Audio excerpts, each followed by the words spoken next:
कि बाबा काला धन नहीं ला रहा था, बाबा का जो काला मन था, यहाँ धन की बात नहीं हो रही, यहाँ हो रही मन की बात, कि बाबा का जो काला मन है वो उजागर हो रहा है औरतों के प्रति। स्वामी कहीं नहीं है, वो तो खुद कहते हैं कि मैं बाबा नहीं हूँ, मैं लाला हूँ। तो लाला जी और रामदेव जी के जो मन में चीज़ थी, वो मन की व्यथा निकल के आ रही है कि उनका हमारे देश की नारी के प्रति क्या उनके इंटेंशंस हैं, क्या उनकी सोच है, क्या उनकी छवि है। ये उनकी मनोदशा समझ लीजिए कि ऐसा बयान उन्होंने क्यों दिया, क्योंकि उन्हें मालूम है कि सरकार का उनके ऊपर हाथ है।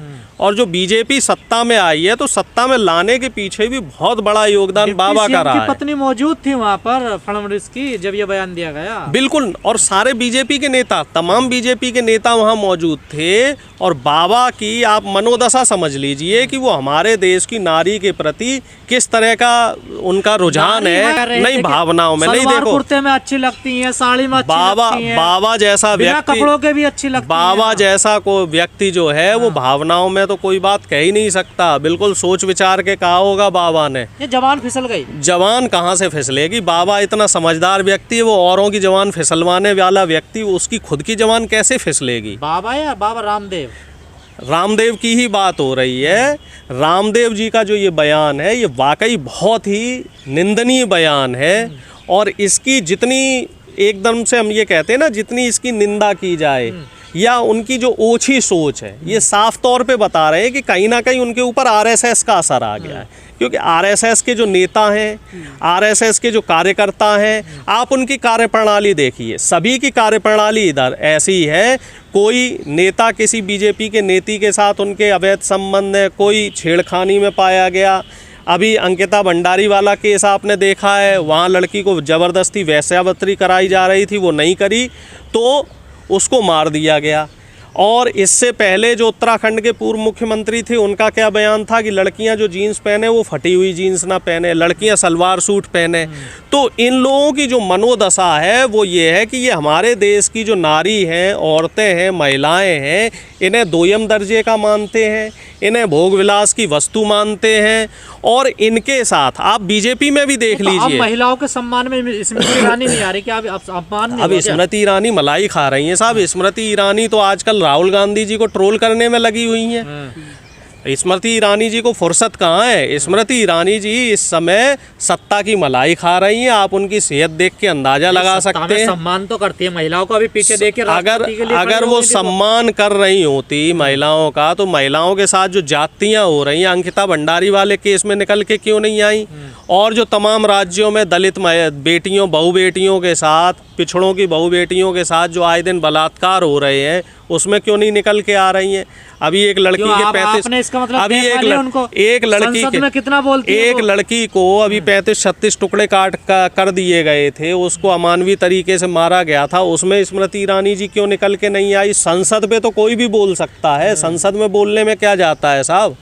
आप जमीन पे आइए, खड़ी रहती हैं, खड़ी तो रहती हैं, लेकिन महिलाओं के लिए उन्होंने काम कितना किया। और उन्होंने नहीं, सिर्फ इसके अलावा और जो तमाम बीजेपी के नेता हैं, जो महिला नेताएं हैं, चाहे वो उमा भारती जी हों और जी तमाम नेताएं हैं, चाहे वो आपकी निर्मला सीतारमन जी हों, जब हथनी मर गई थी केरल में, आपने देखा होगा तब कितना विधवा विलाप किया गया था बीजेपी की नेत्रियों द्वारा। लेकिन पिछले 4 से 5 साल में अगर हम महिलाओं के खिलाफ बलात्कार की घटनाएं देखें, तो उसमें मोटे मोटे तौर पे 34% का इजाफा हुआ है। ठीक है, लेकिन इस पे ना तो बीजेपी का कोई स्टैंड है, ना बीजेपी के नेताओं का कोई स्टैंड है, और ना इसमें शासन प्रशासन कोई सख्त कार्रवाई कर रहा है। इसके अलावा जो इनकी खुद की मंत्री हैं अभी उत्तर प्रदेश सरकार में, बेबी रानी मौर्य, वो खुद एक बार कहा था उन्होंने किसी रैली में कि औरतें 5 बजे के बाद घर से बाहर ना जाएं। और अभी ललितपुर की आपने एक घटना सुनी होगी कि एक लड़की के साथ शोषण होता है, बलात्कार होता है, वो थाने में रिपोर्ट लिखाने जाती है और थानेदार ही उसके साथ बलात्कार कर देता है। एक आपकी चंदौली में घटना हुई थी निशा यादव की, जिसमें पुलिस वालों ने 12-13 पुलिस वालों ने घर में घुस के उस बेटी के साथ सामूहिक बलात्कार किया, फिर उस बेटी की हत्या कर दी। तो ऐसे कई केस हैं जिसमें पुलिस ने ही महिलाओं का शोषण किया है, हत्या की है। लेकिन दुर्भाग्य की बात यह है कि शासन प्रशासन मौन है और इन पे कोई कार्रवाई नहीं हो रही है। बाबा चाहे आप रामदेव पे कुलदीप कार्रवाई होनी चाहिए, नहीं होनी चाहिए? बाबा रामदेव पे कार्रवाई तो होनी चाहिए, लेकिन क्या कार्रवाई होगी, अहम प्रश्न तो ये है ना। आप चाहते हैं कार्रवाई हो? निश्चित तौर पे कुलदीप सेंगर पे कोई कार्रवाई नहीं हुई, अजय मिश्रा जो टैनी का लड़का है उस पे कोई कार्रवाई नहीं हुई। ऐसे तो बीजेपी के हम नेताओं की लिस्ट बनाए तो लिस्ट तो जो है छोटी पड़ जाएगी भाई साहब, पन्ने कम पड़ जाएंगे।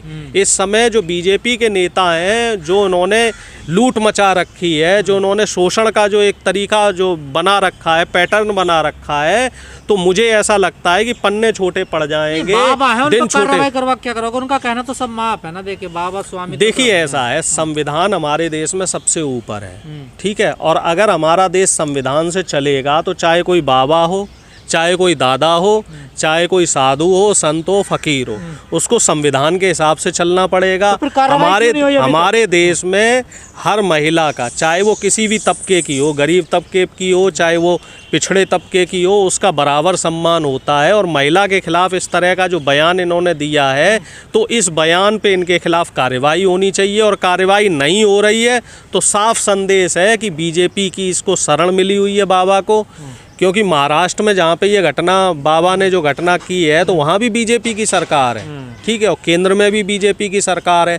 तो डबल इंजन की सरकार आखिर कर क्या रही है? अहम प्रश्न ये है, डबल इंजन की सरकार आखिर क्या कर रही है? देते रहते हैं बीच बीच में ऐसा बयान। नहीं तो उनको तो मालूम है ना कि हमारे ऊपर कुछ होना नहीं।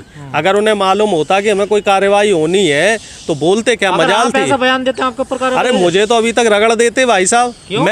मैं तो सीधा भी बयान दे दूं, या हमारे जैसे सोशल एक्टिविस्ट कोई सही बात, जेन्युइन बात भी कह दे तो हमें जेल के पीछे डाल दिया जाएगा। ऐसे बयान तो छोड़ दीजिए। यादव नहीं, बात यहाँ पे यादव वाली नहीं हो रही, बात ये हो रही कि कौन सत्ता की शरण में है और कौन सत्ता से सवाल कर रहा है।